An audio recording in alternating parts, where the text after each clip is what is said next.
A mechatronic system comprises of mechanical components. We have electrical and electronics components as well as programmable components. For the purpose of this tutorial, we will only be looking at two of these components. That is talking about the mechanical components and the electrical and electronics components. Mechanical components. There are varieties of mechanical components of mechatronic systems. We have what is called the inclined plane, we have the chain and sprocket, we have cams and followers, we have inclined plane, we have the lever, we have the slider crank, we have the linkages, we have the wheel and axles, we have springs, we have gears, we have many of them.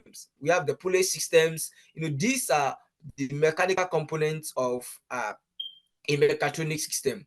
Now, let's take a look at some of these mechanical components. Let's take a look at a lever.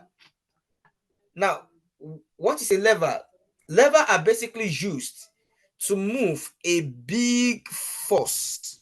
Lever are basically used to move a big force using a smaller effort.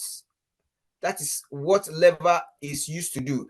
As you can see this machine now, if you are to move a big force with this lever system that you are seeing here now, you can easily achieve that. So it will move it without any stress. And as far as lever is concerned, there are three main types of lever that are used in mechanical systems. We have the first class lever, such as your scissor or a pair of scissors.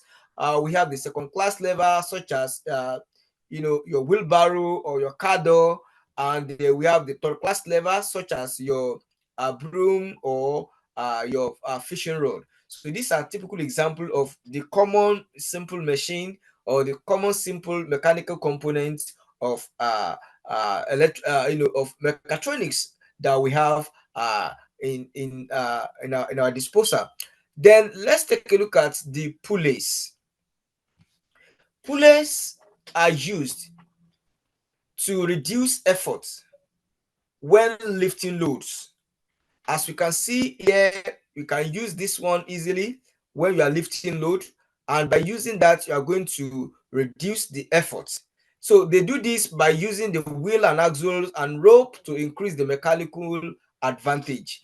And the mechanical advantage of a pulley is its ability to lift a large load with a small effort force. And this is calculated using the formula mechanical advantage is equals to load divided by effort. So for example, it is expressed as a simple number such as 3 and so on and so forth. And now let's take a look at the gears as one of the mechanical components of a mechatronic systems. Now, the gears are toothed wheels that are arranged in a gear trains to increase or to decrease the speed and the torque. So a light gear driving a smaller gear increases the speed but reduces the torque. Therefore, when you look at a smaller gear driving a larger gear, it increases torque but decreases the speed. And this is represented by calculating the gear ratio, and our gear ratio is equivalent to the number of teeth on driving gear divided by the number of teeth on the driver gear. And the gear ratio must be expressed as a ratio such as 3:1, 4:2, 4:1, or what have you, depending on what you have been able to calculate at the end of your calculation. Okay, that is that about the mechanical parts of mechatronics system. There are many of them. We have linkages, we have cams and followers, but for the purpose of this tutorial, we only look at these few ones.